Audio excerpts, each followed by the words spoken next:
1 minggu, kota ini terasa seperti monster beton yang siap menelan sisa-sisa nyawaku. Namaku Baskara, dan malam ini aku hanyalah onggokan daging yang tak punya arah. Perutku melilit, melintir seperti diperas tangan tak kasat mata. Sudah 2 hari, hanya sisa makanan dari tempat sampah yang masuk ke kerongkonganku. Rasanya asam, pahit, persis seperti nasibku. Tubuhku gerah, lengket oleh keringat yang mengering dan air hujan yang sempat membasuhku kemarin. Aku duduk di sini, di depan gerbang perumahan elit yang angkuh ini, memandangi kemewahan yang terasa ribuan kilometer jauhnya dari jangkauanku. Mataku perih, memerah, bukan hanya karena debu jalanan, tapi karena ingatan yang terus menghujam. Aku tidak bisa menyalahkan takdir. Aku pria dewasa. Aku tahu setiap tarikan nafas ada harganya. Semua bermula di kebun sawit itu, tempat aku memeras keringat di bawah perintah Haryo, pria tua yang memiliki segalanya, termasuk Citra. Citra, istri mudanya yang cantik, yang seharusnya tidak pernah kusentuh. Kami bermain api di bawah rimbunnya pelepas sawit. Aroma tubuhnya, sentuhan rahasia itu, semuanya terasa nyata sampai malam terkutuk itu tiba. Haryo menemukanku, amarahnya meledak, menghancurkan tulang dan harga diriku di depan warga. Aku diusir seperti anjing kudisan, tanpa harta, tanpa harga diri, hanya membawa luka yang masih basah di sekujur tubuh. Kini di bawah lampu jalan yang sekarat ini, aku bertanya-tanya, apakah ini akhir dari Baskara, ataukah malam ini hanya awal dari kegelapan yang lebih dalam? Dinginnya besi bangku ini menembus kulitku. Sepi, hanya detak jantungku yang terdengar, menunggu, entah apa yang akan datang menjemputku dalam kegelapan ini. Matahari sudah hampir tenggelam sepenuhnya, menyisakan semburat ungu yang menyakitkan di cakrawala. Saat itu, tepat ketika kelopak mataku terasa seberat timah, sebuah sentuhan mendarat di bahuku. Tangannya besar, hangat, dan mantap. Aku tersentak, mengira akan diusir seperti sampah yang mengotori pemandangan perumahan mewah ini. Namun yang berdiri di depanku adalah sosok yang tampak begitu asing di dunia jalanku yang kumuh. Seorang pria berbadan tegap, terbalut seragam satpam yang begitu bersih dan rapi. Namanya Wira. Dia duduk di sampingku. Aromanya bukan aroma debu jalanan, tapi aroma sabun yang segar dan maskulin, yang seketika membuatku merasa semakin kotor. Dia menatapku dengan tatapan yang sulit kuartikan, tidak menghakimi, tapi seolah sedang memetakan setiap inci kerapuhanku. Wajahnya tampan, bersih, dengan garis wajah yang tegas. Dia jauh lebih dewasa, mungkin hanya selisih beberapa tahun dariku, tapi otoritas yang terpancar dari tubuh atletisnya membuatku merasa sangat kecil. Kami berkenalan. Aku menyebutkan namaku, Baskara, dengan suara yang hampir pecah karena jarang digunakan. Saat kami berjabat tangan, Wira tidak segera melepaskannya. Dia menggenggam tanganku, erat dan cukup lama. Aku bisa merasakan kapalan di telapak tangannya, sebuah genggaman yang menuntut perhatian, seolah dia sedang mengukur kekuatanku, atau mungkin mencari tahu seberapa mudah aku bisa hancur. Jantungku berdegup lebih kencang, bukan karena takut, tapi karena intensitas pria ini yang begitu mendominasi ruang sempit di antara kami. Di bawah lampu gerbang yang mulai menyala, aku melihat Wira menatapku dengan apa yang aku kira adalah rasa iba. Tapi ada sesuatu yang lain di balik matanya yang tajam itu. Sesuatu yang membuat bulu kudutku berdiri, namun sekaligus membuatku terpaku. Dia mengajakku makan, bersikeras agar aku mengikutinya. Perutku yang keroncongan mengalahkan harga diriku yang tersisa. Aku pun berdiri, melangkah di sampingnya, merasa seperti bayangan kecil yang berjalan di bawah perlindungan, atau mungkin jeratan pria yang baru saja kutemui ini. Langkah kakinya terdengar mantap di atas aspal. Sementara aku hanya mengikuti arusnya. Entah kemana dia akan membawaku malam ini. Aroma nasi panas dan sayur lodeh itu menyerang indera penciumanku, membuat perutku semakin memberontak. Di seberang meja, Wira hanya duduk diam, memandangi setiap suapan yang kupaksa masuk ke mulutku dengan rakus. Dia tidak makan, dia hanya memperhatikanku, seolah aku adalah tontonan yang menarik. Tatapannya tidak lepas, berat, dan penuh selidik. Aku merasa seperti mangsa yang sedang diberi makan sebelum akhirnya diputuskan nasibnya. Selesai makan, dia membawaku menembus gang sempit yang gelap. Suara langkah sepatu larasnya bergema di tembok-tembok lembab, menciptakan irama yang menuntut kepatuhan. Tubuh tegapnya sesekali bersentuhan dengan bahuku saat kami berpapasan di lorong yang sempit itu. Panas. Kulitnya terasa panas meski hanya bersenggolan sesaat. Sampailah kami di sebuah kamar kos yang kecil. Udara di dalamnya terasa pengap, gerah, dan pekat. Aroma maskulin dari parfum murah bercampur keringat yang tertinggal di ruangan itu menyergapku. Ruangan ini tidak luas, hanya ada satu kasur di sana. Satu kasur yang seolah-olah sengaja disediakan untuk mengurung kami dalam kedekatan yang tak terhindarkan.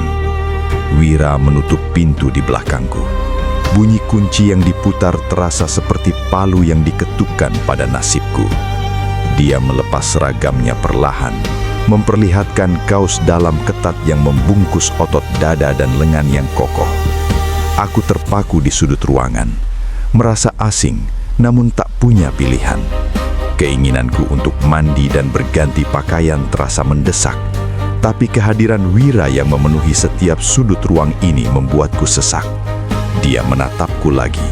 Sebuah senyum tipis tersungging di bibirnya yang tegas. Senyum yang tidak sampai ke mata, tapi cukup untuk membuat jantungku berdegup kencang melawan dinding dadaku. "Selamat datang di tempatku," katanya. Suaranya kini terdengar lebih rendah, lebih serak, seolah setiap kata yang keluar memiliki beban yang harus kupikul. Aku hanya bisa mengangguk, menelan ludah yang terasa kering, menyadari bahwa malam ini aku tidak akan pernah benar-benar bisa melarikan diri dari bayangannya. Suara gemericik air di kamar mandi sempit itu seolah-olah berusaha menghapus debu jalanan yang melekat di kulitku selama seminggu ini. Aku menyiram tubuhku berkali-kali, tapi rasa sesak di dadaku tidak kunjung hilang. Sabun milik Wira aromanya tajam, maskulin, menusuk hidungku dan mengingatkanku bahwa aku sedang berada di wilayah kekuasaannya. Aku keluar dari kamar mandi hanya dengan kaos oblong tipis dan celana pendek. Uap panas mengikuti langkahku masuk ke dalam kamar yang sudah sangat pengap itu. Di sana, di atas kasur yang hanya cukup untuk satu orang, Wira sudah menunggu. Dia hanya mengenakan celana pendek tipis. Tubuhnya yang atletis terpampang jelas di bawah cahaya lampu yang temaram. Otot dadanya bidang, perutnya ramping dan kulitnya yang bersih tampak berkilau oleh sedikit keringat karena udara yang gerah. Dia tidak bicara, matanya hanya mengikuti setiap gerakanku, dari ujung kaki hingga ke leherku yang masih basah. Aku merasa seperti seekor hewan yang sedang diamati di dalam kandang, sangat telanjang meski aku berpakaian. Tanganku sedikit gemetar saat aku mencoba merapikan barang-barangku yang tersisa. Aku bisa merasakan panas tubuhnya bahkan dari jarak 2 meter. Ruangan ini terlalu kecil. Setiap oksigen yang kuhirup seolah-olah sudah lebih dulu melewati paru-parunya. Detak jantungku berpacu, bukan lagi karena lelah, tapi karena tekanan yang tidak kasat mata ini. Wira bergeser, memberi ruang di sampingnya, sebuah isyarat yang tidak bisa kutolak. "Sini, istirahat," katanya. Suaranya berat, bergetar rendah di udara yang lembab. Aku mendekat dengan ragu. Setiap langkah terasa seperti menyerahkan diri lebih dalam ke dalam jebakan. Saat aku merebahkan tubuh di sampingnya, aku bisa merasakan kasur itu amblas karena berat tubuh kami berdua. Bahuku dan bahu Wira saling bertautan karena kasur ini memang sangat kecil. Panas, sangat panas. Aroma tubuhnya sekarang menyatu dengan uap air dari tubuhku, menciptakan ketegangan yang nyaris pecah. Aku memejamkan mata, mencoba mengatur nafas, tapi bayangan tatapan tajamnya masih tertinggal di balik kelopak mataku. Malam ini baru saja bermulai, dan aku tahu aku tidak akan bisa tidur dengan tenang di samping pria ini. Kasur ini terlalu sempit. Setiap kali aku menarik nafas, aku bisa merasakan gerakan otot bahu Wira yang bersentuhan langsung dengan kulitku. Panas. Kamar ini terasa seperti tungku yang membakar sisa-sisa kekuatanku. Aku memejamkan mata, tapi kegelapan di balik kelopak mataku justru memunculkan wajah kedua orang tuaku di kampung. Bagaimana kabar mereka sekarang? Apakah tetangga mengucilkan mereka karena perbuatanku dengan Indah? Rasa perih itu menghujam jantungku, lebih menyakitkan daripada pukulan warga malam itu. Aku menarik nafas panjang, mencoba menahan sesak yang menggumpal di tenggorokan. Menyesal. Aku sangat menyesal telah menghancurkan segalanya hanya demi keinginan sesaat. Di tengah sunyi yang menekan ini, hanya suara detak jantungku yang terdengar. Hingga tiba-tiba, aku merasakannya. Sebuah tangan yang besar dan hangat perlahan meluncur dan melingkar tepat di atas dadaku. Nafasku seolah terhenti seketika. Itu tangan Wira. Telapak tangannya yang lebar menempel erat, seolah ingin merasakan setiap detak jantungku yang kini berpacu tidak beraturan. Jemarinya yang kasar sedikit menekan, mengunci posisiku dalam dekapan yang terasa sangat menuntut. Aku mematung. Tubuhku menjadi kaku seperti kayu. Aku tidak tahu berapa lama aku terjebak dalam pikiranku sendiri, tapi sentuhan ini menyentakku kembali ke realita yang lebih menakutkan. Wira tidak bergerak. Dia hanya diam di belakangku dengan nafas yang teratur dan berat yang menerpa tengkukku. Apakah dia sudah tidur? Atau dia sedang menungguku untuk bereaksi? Tangannya terasa seperti rantai panas yang melilit tubuhku, membuat ruangan yang sudah sempit ini terasa semakin mengecil, hingga aku sulit untuk sekedar mengisi paru-paruku dengan udara. Aku ingin bergerak, ingin menepisnya, tapi ada ketakutan yang mengakar, seolah-olah gerakan sekecil apapun akan memicu ledakan yang tidak bisa kukendalikan.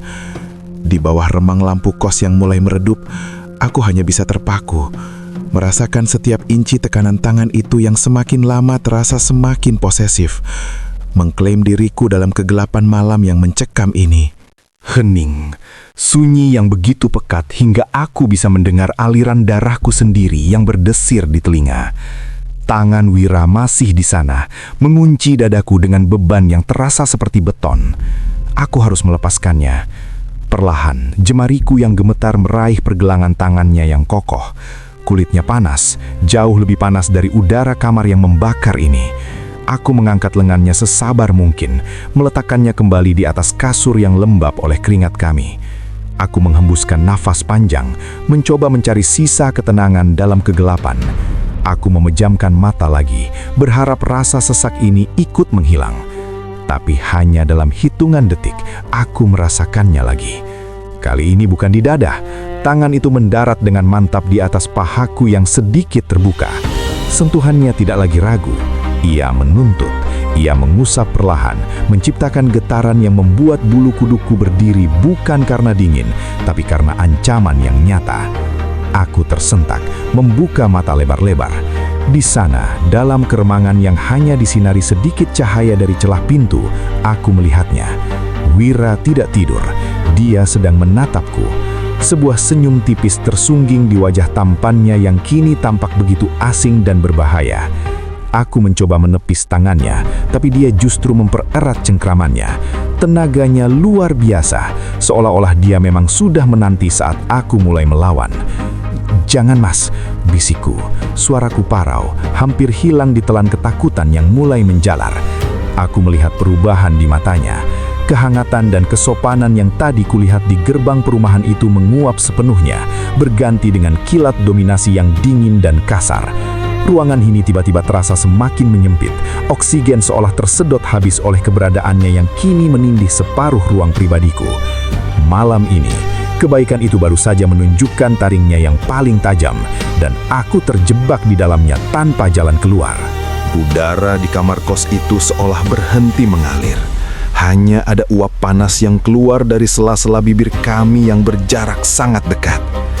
Aku bisa merasakan hembusan nafas Wira yang berat menerpa wajahku dengan intensitas yang mengerikan.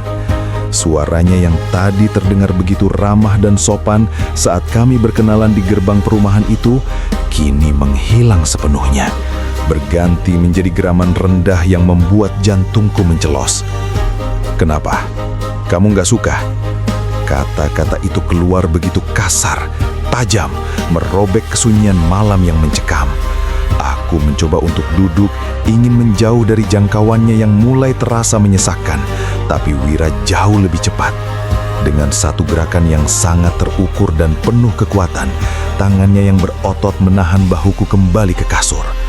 Tubuhnya yang tegap dan berat mulai menindih aku, mengunci setiap ruang gerakku dengan dominasi yang tak terbantahkan. Aku bisa merasakan kerasnya otot dada Wira yang menempel pada dadaku, hanya terhalang selembar kain oblong tipis yang kini basah oleh keringat. Ketakutan yang nyata mulai merayapi tulang punggungku. Aku berusaha berontak, mendorong tubuhnya yang kokoh dengan sisa tenaga yang kupunya. Tapi dia seperti tembok batu yang tak tergoyahkan. Tenaga Wira sangat kuat hingga aku hampir kewalahan. Aku menutup mulutku rapat-rapat, memejamkan mata saat dia mencoba mendekatkan wajahnya, mencari celah untuk menghancurkan pertahananku. Tidak ada lagi rasa iba di sana.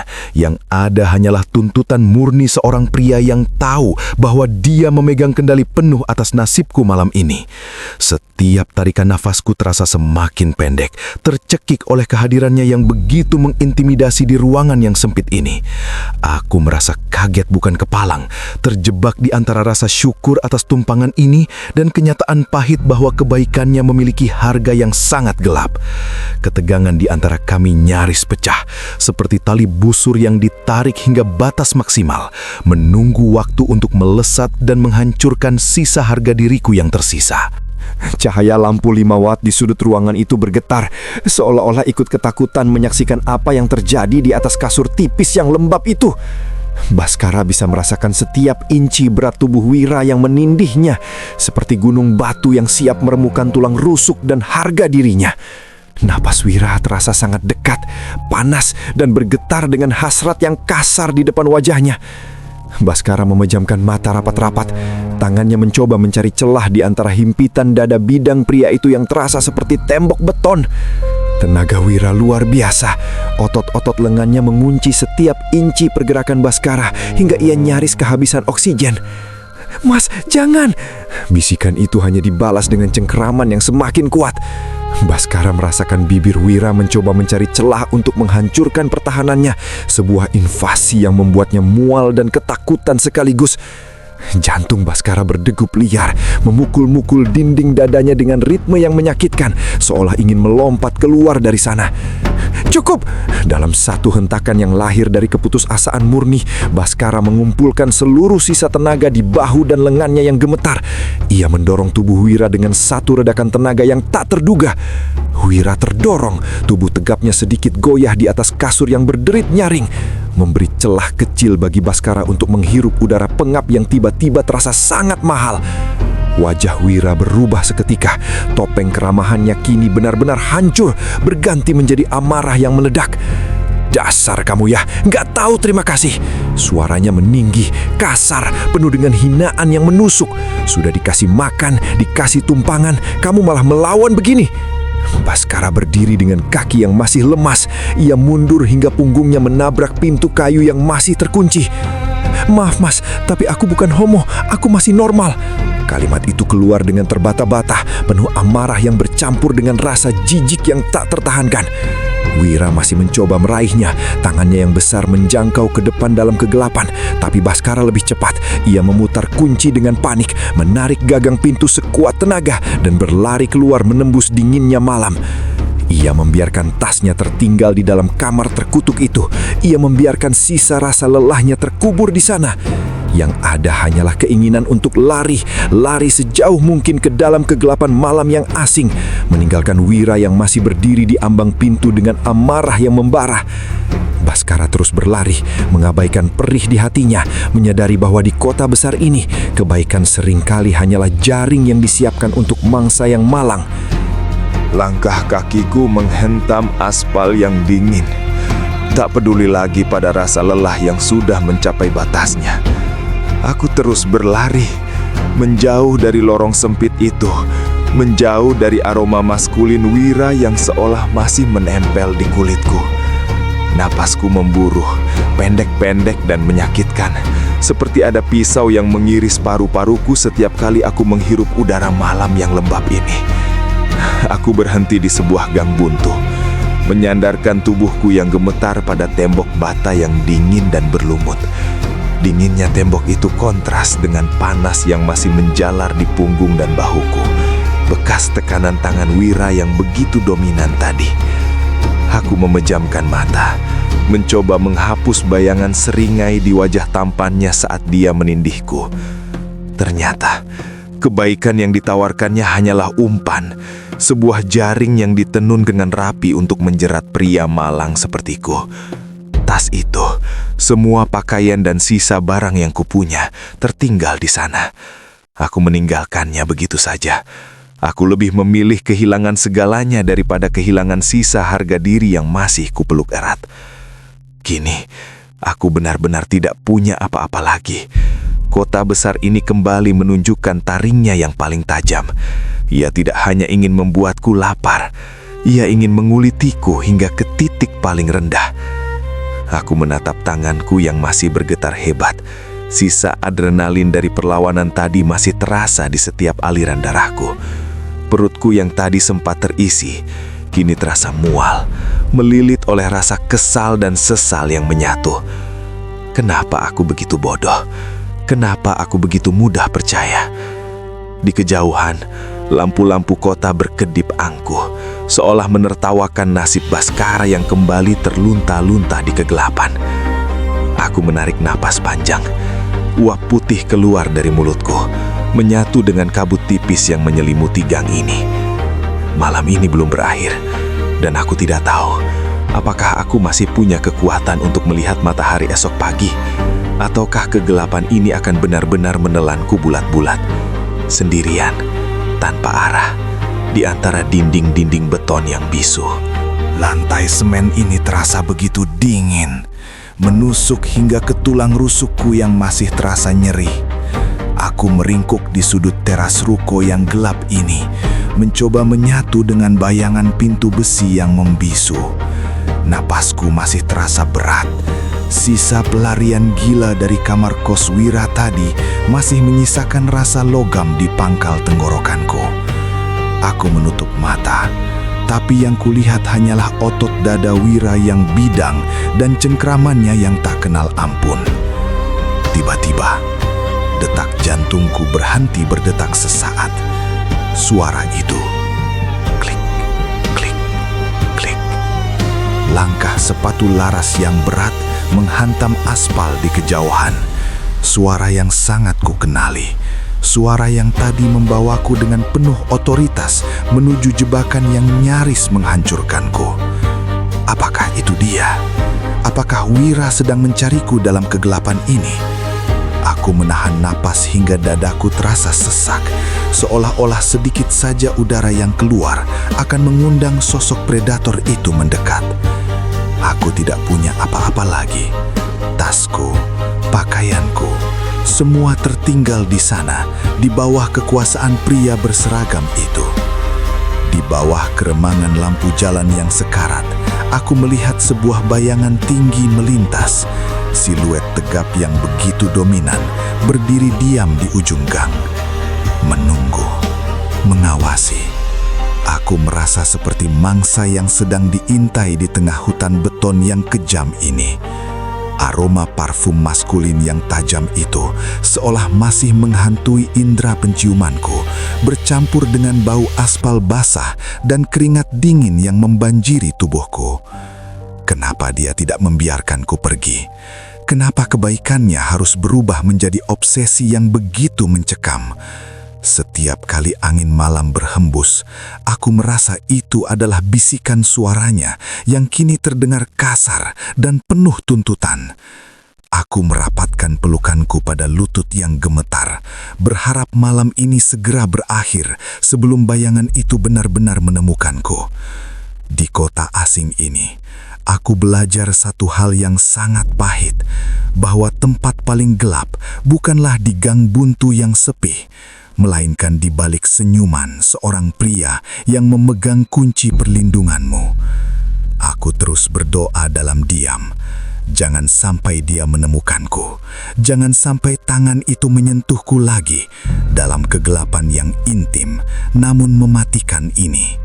Semburat biru subuh mulai menyapu langit kota, tapi bagiku, cahaya itu tidak membawa harapan, hanya ketakutan yang semakin nyata. Tubuhku menggigil, bukan hanya karena embun yang menusuk kulit melalui kaus tipis ini, tapi karena sisa-sisa napas Wira yang seolah masih berhembus di tengkukku. Aku menyeret kakiku menuju keramaian pasar yang mulai menggeliat, berharap kerumunan ini bisa menelan sosokku yang hancur.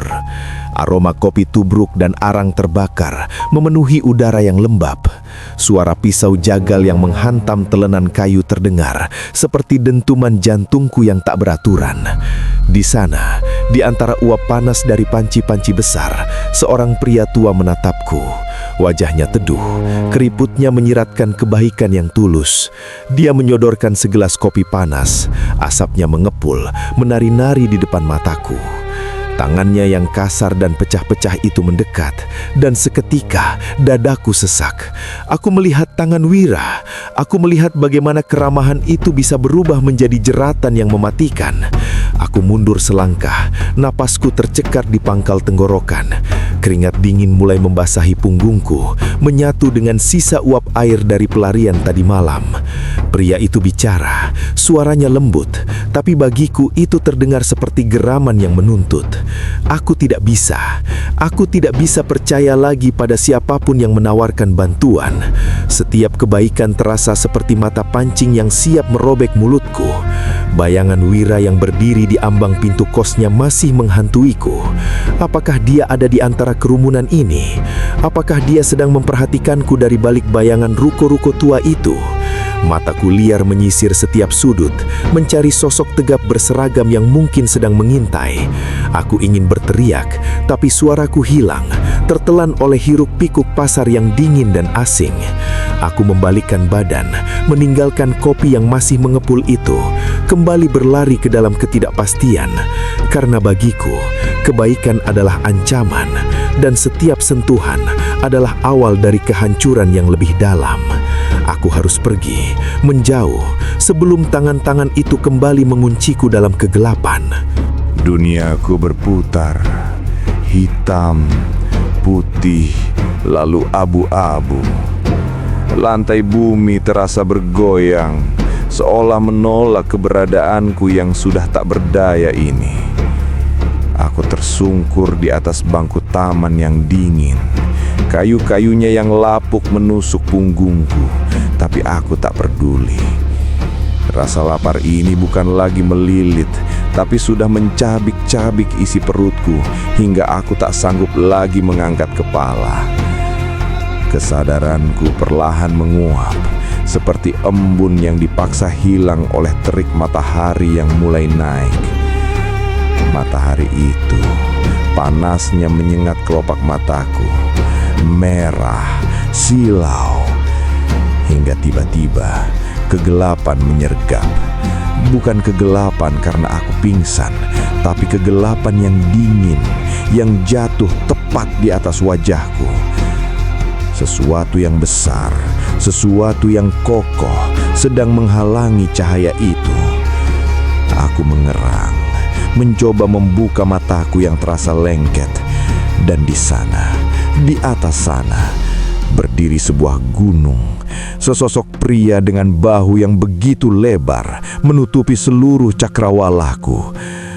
Aroma itu, aku mengenalinya.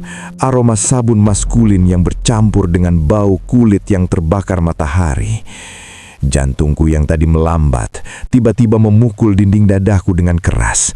Duk, duk, duk. Apakah itu dia? Apakah Wira berhasil melacak jejak napasku yang tertinggal di aspal kota? Bayangannya jatuh menindih tubuhku, sangat berat, seolah-olah dia sedang mengklaim kembali miliknya yang sempat lari dari kandang. Aku ingin berteriak, tapi lidahku keluh, tenggorokanku kering seperti padang pasir yang tak pernah tersentuh air.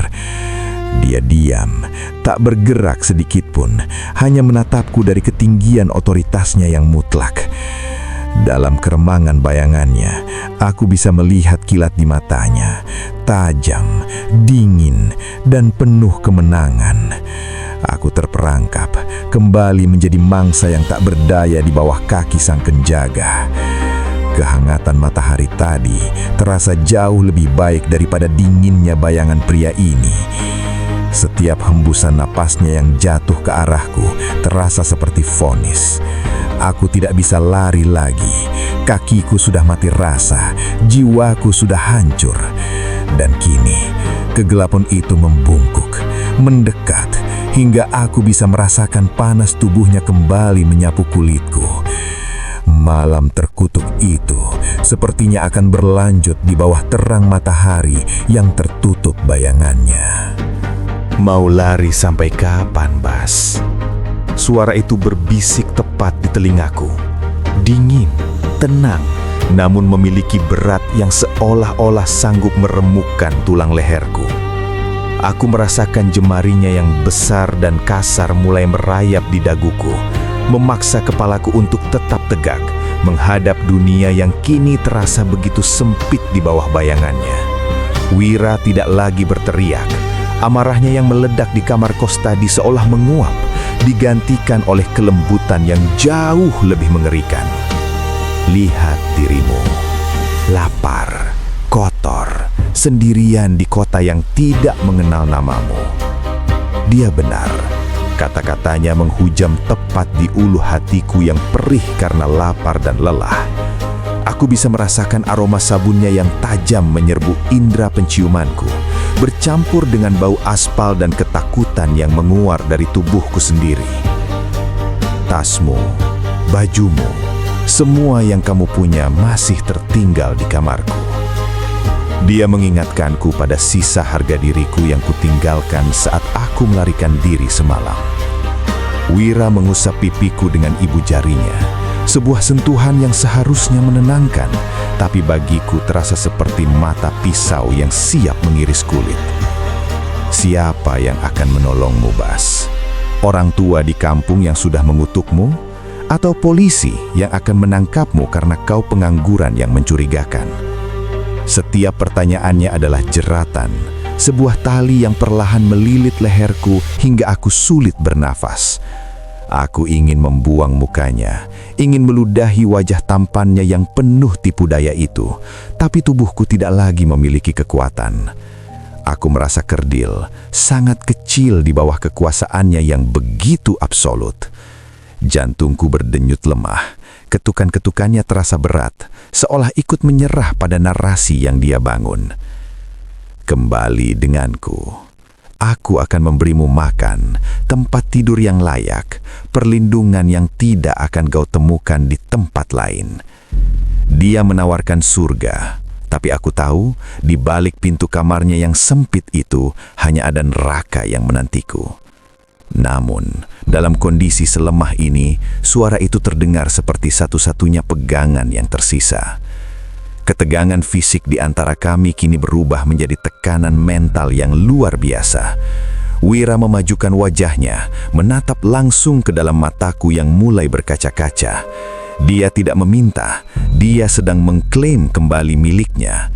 Dan aku hanya bisa terpaku, menanti kemana bayangan besar ini akan membawaku pergi. Langkah kakiku terasa seperti diseret di atas bara api. Dinginnya aspal jalanan tadi kini berganti dengan uap panas dari lorong kos yang pengap. Di belakangku, Wira berjalan dengan irama yang tenang. Sebuah ketenangan yang jauh lebih mengintimidasi daripada amarah. Tangannya yang besar sesekali menyentuh punggungku. Bukan lagi sebuah dorongan kasar, melainkan tuntutan halus yang mengingatkanku bahwa aku adalah miliknya malam ini. Pintu kayu itu terbuka dengan derit yang menyayat sunyi. Aroma kamar ini masih sama, campuran parfum maskulin Wira yang menyengat dan bau keringat yang tertinggal di spray tipis itu. Aku masuk dengan kepala tertunduk, merasakan sisa harga diriku tertinggal di ambang pintu. Klik. Suara kunci diputar itu terdengar seperti vonis mati di telingaku. Aku terjebak lagi di ruang yang hanya seluas 2 kali 3 meter ini, bersama pria yang baru saja meruntuhkan seluruh pertahananku. Wira tidak segera bicara. Dia hanya berdiri di sana, membiarkan kehadirannya yang dominan memenuhi setiap sudut ruangan hingga aku sulit bernafas. Aku bisa merasakan panas tubuhnya yang memancar dari balik seragam satpam yang kini terasa seperti baju zirah seorang penakluk. Dia mendekat, sangat dekat, hingga aku bisa mendengar detak jantungnya yang stabil. Kontras dengan jantungku yang berpacu liar seperti hewan yang terpojok. "Duduk, Bas," katanya. Suaranya kini lebih rendah, lebih parau, seolah setiap suku katanya adalah rantai yang melilit pergelangan kakiku. Aku duduk di tepi kasur yang amblas, kasur yang sama di mana beberapa jam lalu aku mencoba melawannya. Di bawah lampu 5 watt yang berkedip sekarat ini, aku menyadari satu hal. Wira tidak lagi perlu menggunakan tenaga kasarnya untuk menindihku. Dia sudah memenangkan pertempuran ini di dalam kepalaku. Aku menatap tangannya yang kini perlahan melepas kancing seragamnya, satu demi satu, memperlihatkan otot dada yang bidang dan kulit yang kecoklatan di bawah cahaya temaram.